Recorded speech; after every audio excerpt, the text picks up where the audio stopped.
Let's look at a verse from the Bible that talks about marriage.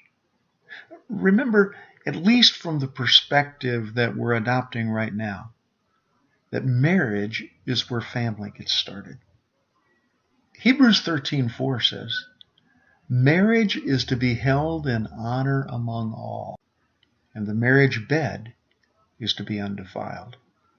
For fornicators and adulterers, God will judge. Now let me interject at this point that one of the advantages of this kind of class is the opportunity it affords each of you to make the class uniquely. And one of the ways that you might want to do that is to keep a copy of the Bible handy. You use whatever language and whatever translation works best for you. Whenever I mention a passage of Scripture, just like I just did, take the time to read it in your heart language. If you're following along by audio, you can always stop it and start it again. And then also read the English translation that I will include. Here it is again. Marriage is to be held in honor among all, and the marriage bed to be undefiled. For fornicators and adulterers, God will judge. I entered this verse so that the first part of the verse and the last part are in contrasting colors.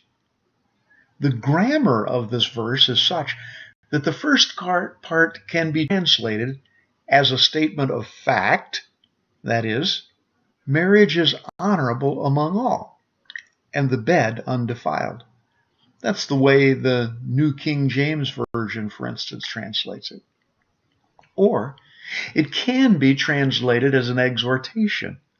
The New American Standard that I'm copying from, or the ESV, put it this way. Either way, there is a clear contrast between what is at the beginning of the verse and what is at the end of it.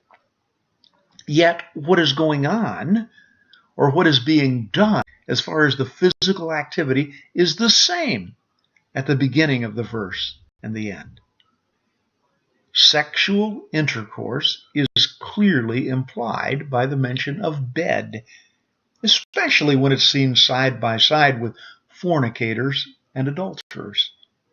The English Standard Version and the New International Version translate the Greek word koite with marriage bed. The New American Standard does as well. In two other places where koite is found in the New Testament, Romans 9:10 and Romans 13:13, the word clearly has a sexual connotation. In Luke 11:7, that flavor is, or at least could be, absent. Clearly, however, in the context of Hebrews 13:4, the word indicates sexual intercourse. So at the beginning of the verse, sexual intercourse is honorable, or is to be held in honor. Contrast that with what is found in the second half of the verse. Fornicators, the Greek word is pornous.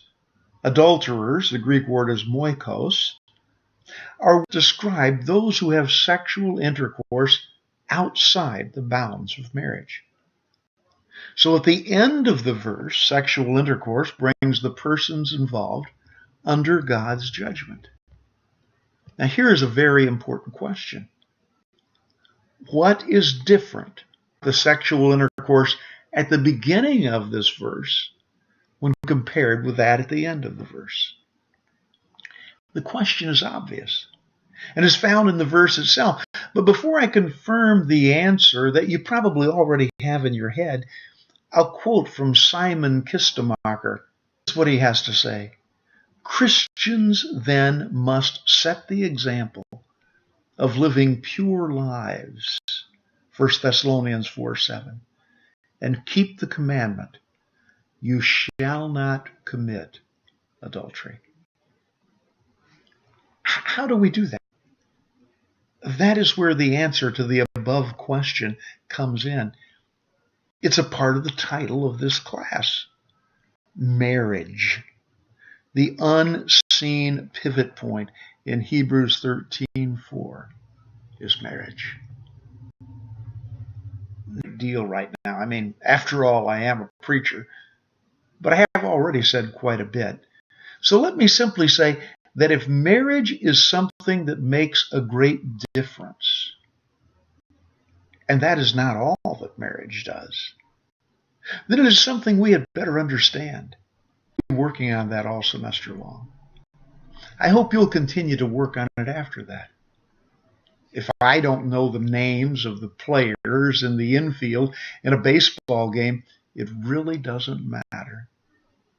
Knowing the difference between a God-honoring marriage and bringing sinful relationship is absolutely important.